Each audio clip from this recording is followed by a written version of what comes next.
todos que nos veem pela TV Assembleia.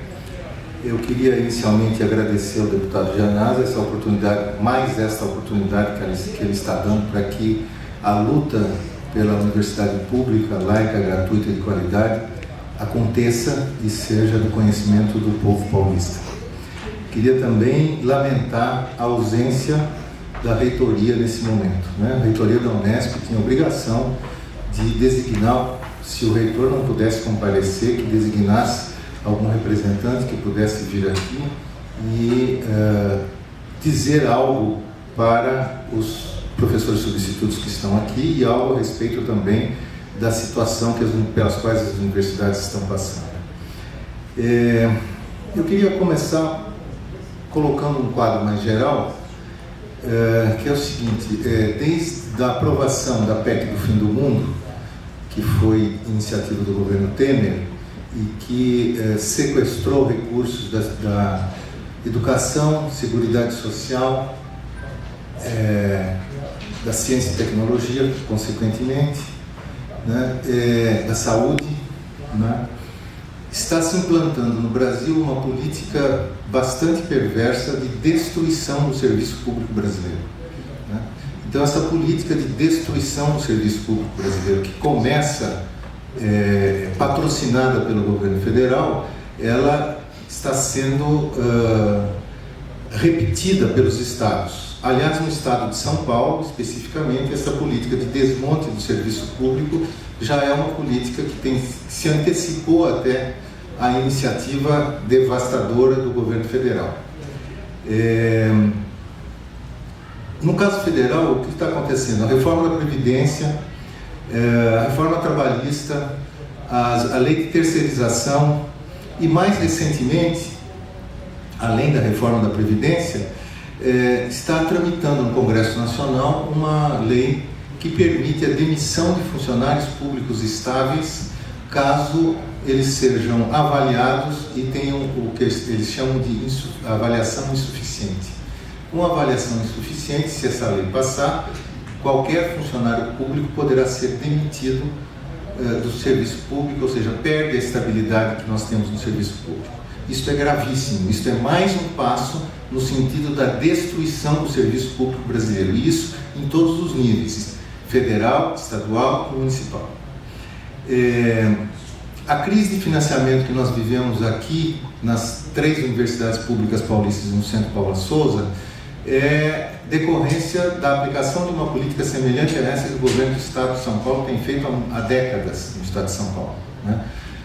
Todos sabem que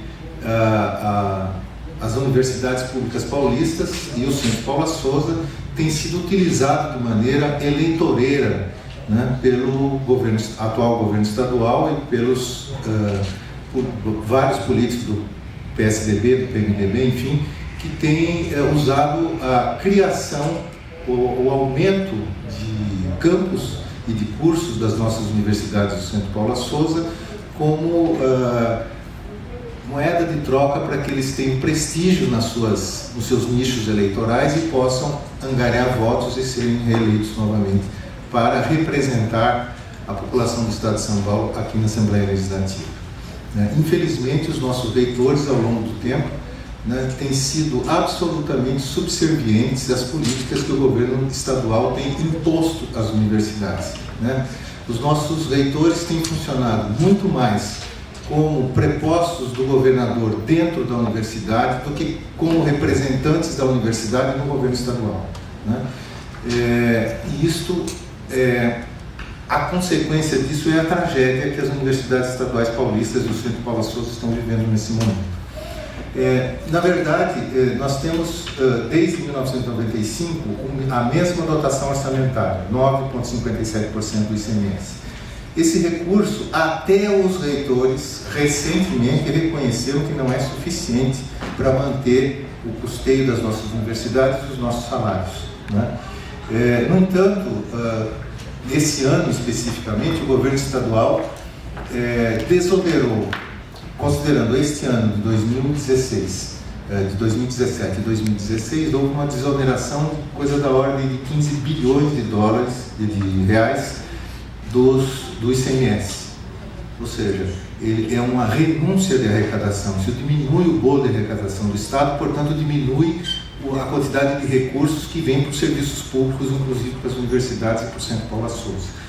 Nós estamos vivendo então uma crise de financiamento que tem asfixiado as universidades. E os reitores, como sempre, têm feito dentro das universidades a política de se adaptarem aos recursos que vêm via governador do Estado, aprovado na Assembleia Legislativa, e feito uma ginástica de tal modo que nossos salários têm sido frequentemente vítimas de um processo de erosão. Né? Nossos salários há muito tempo que não são reajustados, e quando são reajustados, o reajuste sempre é abaixo da inflação.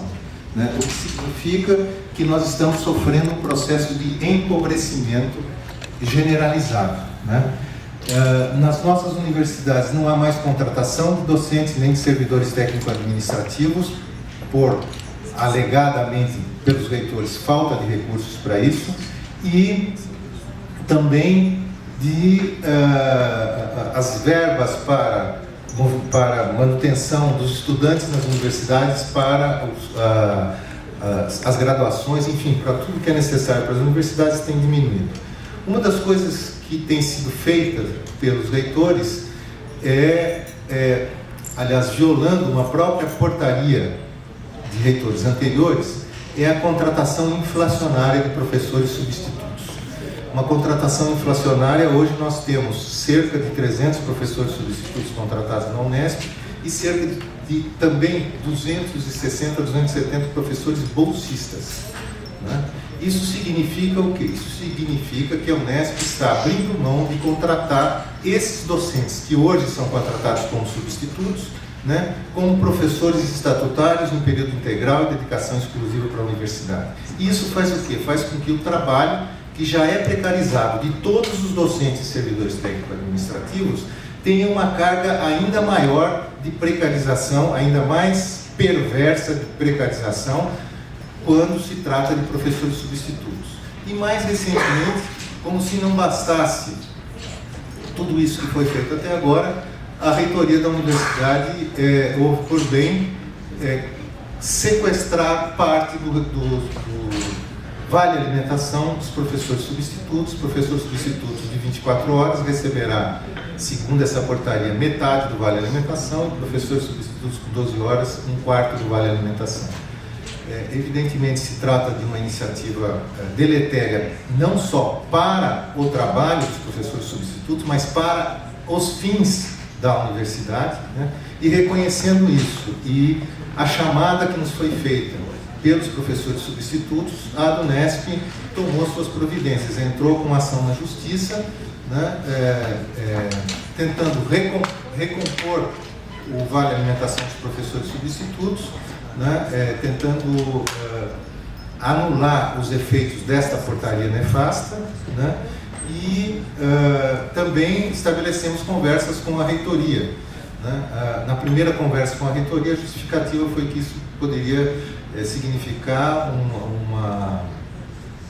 uma economia bastante importante de recursos, né? Baixar o Vale Alimentação dos professores substitutos, o que é uma alegação absolutamente inaceitável. Né?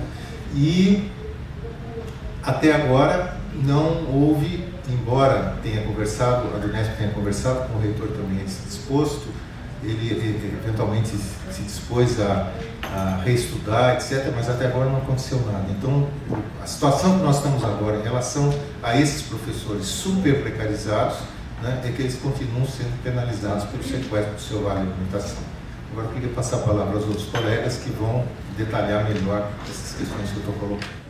Mas vamos pensar assim que nós temos uma realidade hoje, 2017, todos nós sabemos, que todos os países que se preocuparam em se tornar desenvolvidos investiram em educação. Não tem discussão em relação a esse assunto. Não existe debate em relação a isso. Isso é uma verdade clara e tem que ser colocada de maneira forte, de maneira decisiva.